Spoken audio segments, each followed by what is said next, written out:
નમસ્કાર દર્શક મિત્રો, હું છું રૂપલ નોઈજીયા. સંપૂર્ણ ન્યૂઝમાં આપનું સ્વાગત છે. પાલનપુરમાં ગૌ માતાને રાષ્ટ્રીય માતાનો દરજ્જો આપવાની માંગ સાથે ગૌસેવકો દ્વારા કીર્તન યાત્રા અને પ્રાર્થના રેલીનું આયોજન કરવામાં આવ્યું હતું. રેલી વિજય હનુમાન મંદિરથી શરૂ થઈ કલેક્ટર કચેરી સુધી પહોંચી હતી, જ્યાં કલેક્ટરને આવેદનપત્ર સુપ્રત કરવામાં આવ્યું હતું.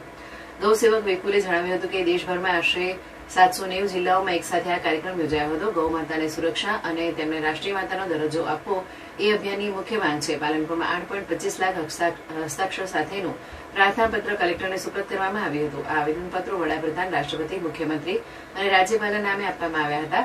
સમગ્ર ભારતમાં કુલ 17.5 કરોડ હસ્તાક્ષર સાથે પ્રાર્થનાપત્રો આપવામાં આવ્યા હોવાનું ગૌ સેવકોએ જણાવ્યું હતું. અગાઉ અભિયાનના પ્રથમ ચરણમાં 5,400 તાલુકાના મામલતદારો સુધી પ્રાર્થનાપત્રો પહોંચાડવામાં આવ્યા હતા. 3 મહિના રાહ જોવા બાદ પણ કોઈ પરિણામ ન મળતા હસ્તાક્ષર અભિયાન ફરી શરૂ કરવામાં આવ્યું હતું. बोलो गौ माता की।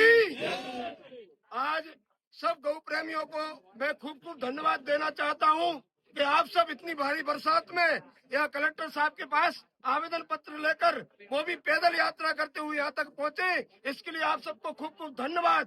और गौ माता का जो अभियान चल रहा है, इसका कोई मालिक नहीं है, इसका कोई दाता नहीं है, इसका कौन है कौन नहीं है कोई नहीं है, इसका सिर्फ गौ माता है। और हमें विश्वास है आने वाले समय में गौ माता राष्ट्र माता होगी। और मैं एक और बात आपसे सबसे कहना चाहता हूँ, गौ माता तो राष्ट्र माता है ही, उसको कोई राष्ट्र माता बनाने की जरूरत नहीं है। लेकिन मैं आप सबसे एक अपील करना चाहता हूँ कि पब्लिक के बीच में जन जन तक पहुंचाइए कि गौ माता पूजनीय है, गौ माता हमारी माता है, इसका सम्मान करो, यही सबसे बड़ी राष्ट्र माता है। और आने वाले समय में गौ माता राष्ट्र माता होगी।